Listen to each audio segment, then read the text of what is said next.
Hemingway once said, "A serious writer has to be hurt terribly before he can write seriously." What is not so well known is that he also said, "A terrible writer should be seriously hurt before he writes anything." He said that to me. The point is that he spoke from immediate experience when he spoke of pain, having suffered for years with those god-awful corns. Only I knew of the affliction, and I was sworn to secrecy. "I don't want their pity," Papa told me. "I just want them to buy my stuff."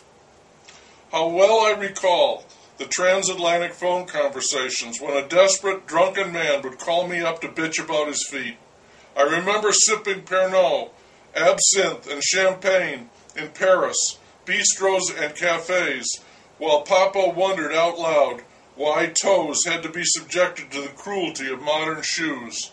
I remember him holding up a wingtip.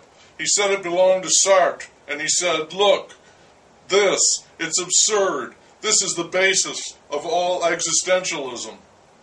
A lot of truth to that, of course. Sartre also had terrible feet, as did Kierkegaard.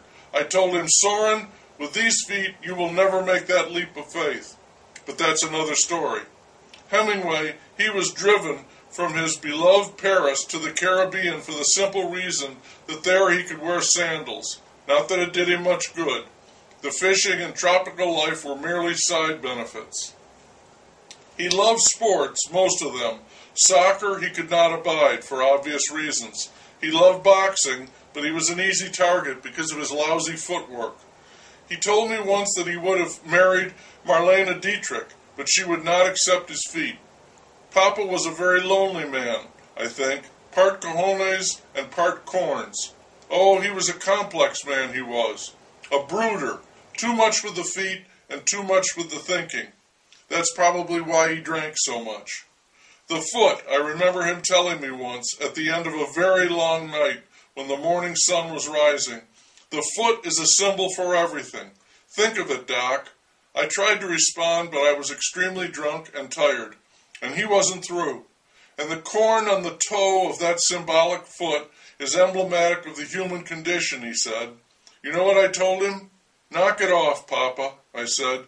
He had a tendency to self-dramatize when he was loaded. He sighed. He listened to me when the subject was feet.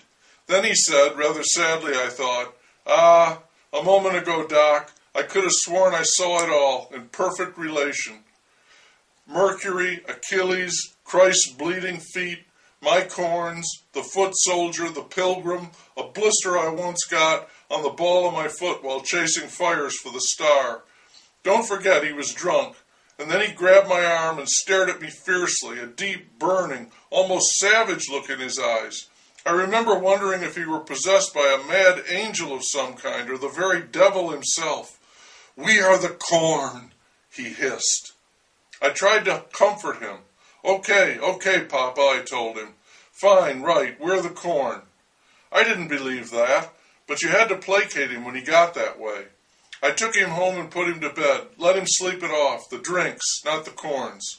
But that kind of talk could have sunk his reputation.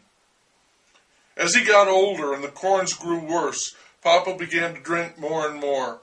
He started walking funny. It was very noticeable, and he blamed it on the shrapnel in his calf, but he knew what it was, and so did I. He insisted on working standing up. He called it thinking on his feet, but he soon developed shin splints and piles.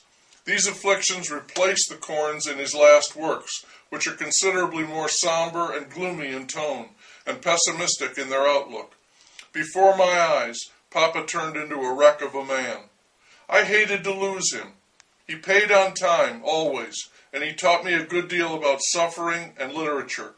Looking back, bad as they were, I think there would have been no novels, no stories, no letters, no wives, and no Hemingway without those infernal corns. They were the lash that drove him to greatness and beyond. With Papa in mind, I tell all my patients, this is life. Try to put your best foot forward. That's all a man can do. Remember one thing, if you will. The feet are the windows to the soul.